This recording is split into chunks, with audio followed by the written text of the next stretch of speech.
तंत्र की छाया, शहरी कथा। यह कहानी एक बड़े शहर के एक संपन्न परिवार की है। इस परिवार में दो भाई रहते थे। बड़े भाई का एक बेटा था जिसका नाम आदित्य था। आदित्य एक होनहार छात्र था और अपनी पढ़ाई में हमेशा अव्वल आता था। परिवार में सब उसे बहुत प्यार करते थे, लेकिन परिवार की सुख शांति को उसकी चाची रितिका की बुरी नजर लग गई।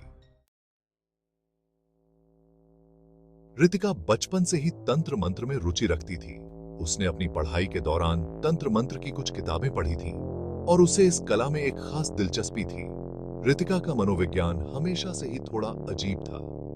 उसे किसी की भी खुशहाली अच्छी नहीं लगती थी और उसे आदित्य की सफलताओं से जलन होने लगी।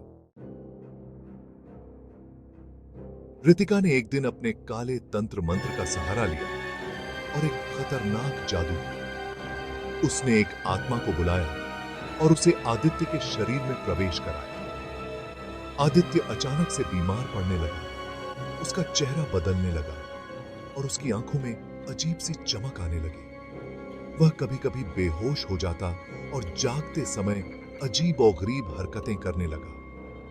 वह अनजानी भाषा में बोलने लगा और उसके हाव भाव बदल गए।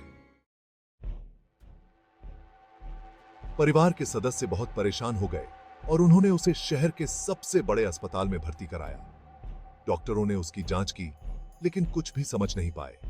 सभी टेस्ट सामान्य थे, लेकिन आदित्य की हालत बिगड़ती जा रही थी। परिवार ने शहर के एक जाने माने पंडित जी से संपर्क किया। पंडित जी ने तुरंत पहचान लिया कि आदित्य पर किसी बुरी आत्मा का साया है। पंडित जी ने आत्मा को निकालने का प्रयास किया, लेकिन वह आत्मा बहुत शक्तिशाली थी। उन्होंने कई मंत्र पढ़े और तांत्रिक विधियों का प्रयोग किया, लेकिन वह आत्मा इतनी खतरनाक थी कि उन्होंने खुद को असहाय महसूस किया। इसके चलते पंडित जी की तबीयत भी खराब हो गई और उन्होंने इस काम को छोड़ दिया। एक अन्य पंडित को बुलाया गया, लेकिन वह भी आत्मा की शक्ति के सामने टिक नहीं पाए और उनकी भी मौत हो गई। इस भयानक स्थिति को देखते हुए परिवार ने शहर के सबसे बड़े और सबसे प्रसिद्ध तांत्रिक पंडित जी तांत्रिक विभूतिनाथ को बुलाने का फैसला किया। तांत्रिक विभूतिनाथ अपनी तंत्र साधना और दिव्य शक्तियों के लिए पूरे शहर में प्रसिद्ध थे। ये कहता,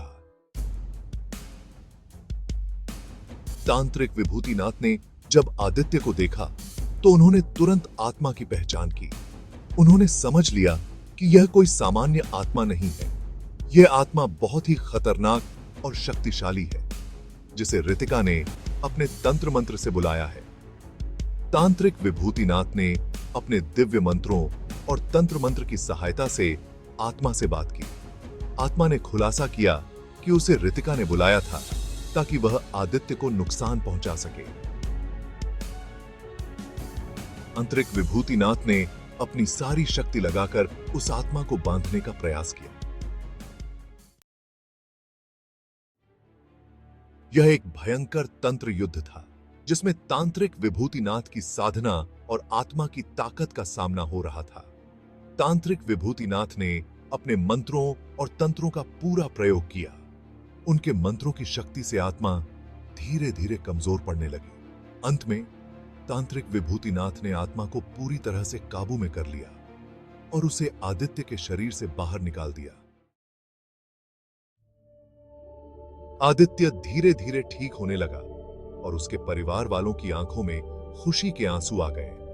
तांत्रिक विभूतिनाथ ने रितिका को भी उसके कर्मों का परिणाम बताया और उसे चेतावनी दी कि यदि उसने दोबारा ऐसा किया तो उसे इसके गंभीर परिणाम भुगतने होंगे। तो की मुआही थी। रितिका ने अपनी गलती मानी और सभी से माफी मांगी। उसने वादा किया कि वह अब कभी तंत्र मंत्र का सहारा नहीं लेगी। इस घटना के बाद परिवार में फिर से शांति लौट आई। आदित्य पूरी तरह से ठीक हो गया और उसकी खुशहाली वापस आ गई। तांत्रिक विभूतिनाथ को सभी ने बहुत धन्यवाद दिया और उनकी महानता की सराहना की।